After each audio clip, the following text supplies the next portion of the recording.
Welcome to দিশের exam guide. প্রিয় চতুর্থ শ্রেণীর শিক্ষার্থী বন্ধুরা, তোমাদের জন্য এই ভিডিওটিতে আমি আলোচনা করতে চলেছি ফার্স্ট ইউনিট টেস্ট 2022 এর গণিত বিষয়ের প্রশ্নের উত্তর অর্থাৎ প্রশ্নপত্র নিয়ে আমি আলোচনা করছি। অর্থাৎ প্রথম পর্যায়ক্রমিক মূল্যায়নপত্র 2022-এর যে প্রশ্নপত্র, সেই প্রশ্নপত্র নিয়ে কিন্তু আলোচনা করছি সম্পূর্ণ সমাধানসহ। গণিত বিষয়ের সম্পূর্ণ সমাধানসহ কিন্তু এই ভিডিওটি চতুর্থ শ্রেণীর বন্ধুদের জন্য আমি আলোচনা করতে চলেছি। বন্ধুরা, পূর্ণমান 10 এবং সময় কিন্তু তোমাদের জন্য নির্ধারিত 20 মিনিট। এখানে তোমরা নাম লিখবে, এখানে রোল নাম্বার লিখবে। প্রাথমিক শিক্ষা পর্ষদের নির্দেশ অনুযায়ী নবপ্রবর্তিত পর্যায়ক্রমিক মূল্যায়ন সিসিই পদ্ধতি অনুসরণে কিন্তু এই প্রশ্নপত্র তৈরি হয়েছে। তাই অবশ্যই কিন্তু পরীক্ষার আগে এই প্রশ্নপত্র তোমাদের দেখতেই হবে। প্রথমে দেখো কি বলেছে, এক দাগে নিচের প্রশ্নগুলির উত্তর দাও, যে কোনো দুটি, একটি করে দেখানো হলো, তাহলে দুটি করলে 2 মার্ক। এখানে দেখো প্রথমে ক দাগে 1 ডজন সমান কটি? আমরা জানি 1 ডজন সমান 12টি। এবার বলছে একটি ত্রিভুজের বাহুর সংখ্যা কটি? একটি ত্রিভুজের বাহুর সংখ্যা 3টি। গ দাগে 325 সংখ্যাটিতে 3 এর স্থানীয় মান কত? দেখো 3 শতক মানে 300, দেখো 3 শতক বা 300। তারপর দেখো ঘ দাগে 1, 2, 3 দ্বারা গঠিত সবচেয়ে বড় সংখ্যাটি কত? দেখো 321 হবে। 1, 2, 3 দ্বারা গঠিত সবচেয়ে বড় সংখ্যাটি হবে 321। এবার অন্য দাগে কথায় লিখতে হবে। দেখো 222, তাহলে লিখলাম 223, তাহলে 223 অথবা 223 এইভাবে তোমরা লিখতে পারো। কথায় লেখো 223, দেখো 223 বা 223 এরকম তোমরা লিখতে পারো। এবার দেখো 2-এর ক, মানের অধক্রমে মানে বড় থেকে ছোট সাজাতে বলেছে। তাহলে এখানে সব থেকে বড় কোনটা? দেখো 498, তাই এই ঘরে লিখলাম 498। তারপর সব থেকে বড় কোনটা? দেখো 471, লিখলাম এই ঘরে 471। তারপর বড় মানে শেষে কোনটা? 458।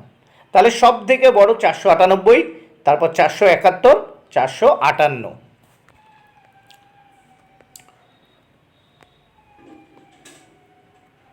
অথবা দেখে নাও মানের ঊর্ধ্বক্রমে মানে ছোট থেকে বড় সাজাও।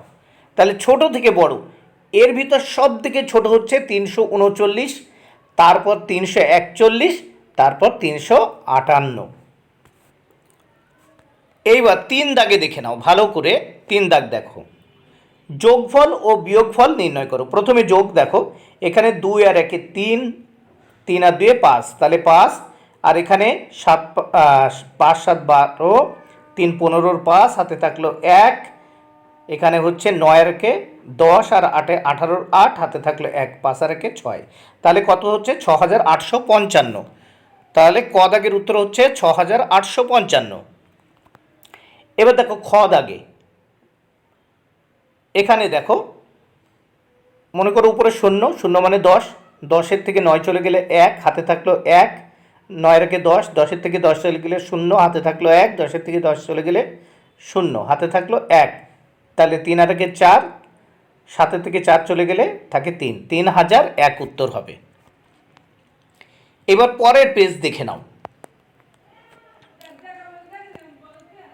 এখানে দেখে নাও একটি আয়তক্ষেত্র অথবা একটি বৃত্তের চিত্র অঙ্কন করো, যে কোনো একটি, 1 মার্ক। একটি আয়তক্ষেত্র, এখানে দেখো আমি একটি আয়তক্ষেত্রের চিত্র এঁকেছি, আবার বলছে অথবা একটি বৃত্তের চিত্র, এটা কিন্তু একটা বৃত্তের চিত্র অঙ্কন করেছি।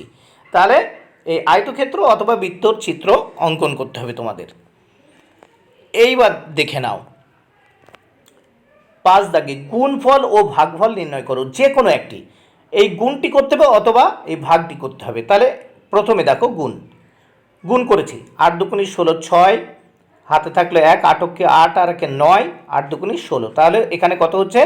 1696। এবার ভাগ দেখো করেছি 10 দিয়ে, 3 10 30।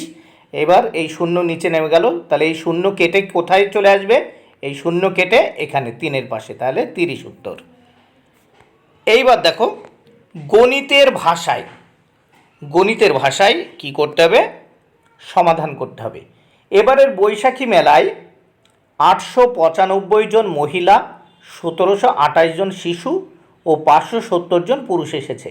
এই মেলায় এবারে মোট কতজন এসেছে, তাহলে যোগ করতে হবে। এটি কিন্তু যোগ, তাহলে এখানে দেখে নিই।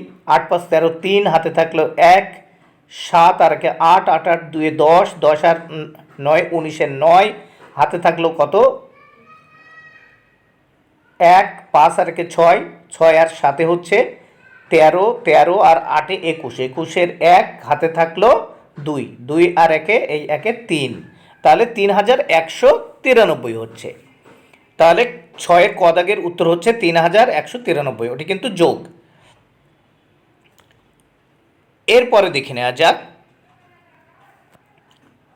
খ দাগে, শম্পা প্রতি পাতায় 29টি করে স্ট্যাম্প রাখলো, 35টি পাতায় মোট কতগুলো স্ট্যাম্প রাখলো। তাহলে প্রতি পাতায় 29টি করে, 35টি পাতায় মোট কতগুলো, তাহলে এটা করতে হবে গুণ। তাহলে গুণ করেছি, দেখো প্রথম 5 দিয়ে 29কে গুণ করব। 5 নাম 45-এর 5 হাতে থাকলো 4, 5 দুগুণে 10 আর 4 14, ঠিক আছে 14। এবার দেখো একটা ঘর কেটে নিলাম, দিয়ে 3 দিয়ে গুণ করবো। 3 নাম 27-এর 7 হাতে থাকলো 2, 3 দুগুণে 6 আর 2 এই হচ্ছে 8। এবার নিচে দাগ দিয়ে দিলাম, যোগ করব 5, এখানে 7 4 11-এর 1 হাতে থাকলো কত 1, 8 আর 9, 9 আর 10, তাহলে হচ্ছে 1015 উত্তর। এবার গ দাগের উত্তরটা আমরা করব, দেখে নাও। গ দাগের প্রশ্নের উত্তর সমাধান করব। মোহিতের 476 টাকা আছে, সে 7টি একই দামের ব্যাগ কিনবে। একটি ব্যাগের দাম কত হলে সে ব্যাগ কিনতে পারবে? আচ্ছা, তাহলে এটা ভাগ করলে বেরিয়ে যাবে। দেখো 7 দিয়ে ভাগ করলাম, 6 7টা কত হচ্ছে 42, তাহলে 42 থেকে এখানে 47 থেকে 42 চলে যাচ্ছে, মানে 7-এর থেকে 2 চলে গেলে থাকে 5, তাহলে আর এই 6 নিচে নামালাম 56, 7 দিয়ে ভাগ করলাম, 7 8 56, তাহলে এটা হয়ে গেল ভাগ 68 উত্তর হচ্ছে। তাহলে ব্যাগের দাম তোমরা কিন্তু উত্তরটা লিখে দেবে এইভাবে যে একটি ব্যাগের দাম 68 টাকা হলে সে ব্যাগ কিনতে পারবে, ঠিক আছে 68 টাকা উত্তর। বন্ধুরা, ভিডিওটি ভালো লাগলে অবশ্যই লাইক, কমেন্ট ও শেয়ার করো। Thank you very much, keep watching my channel and my video.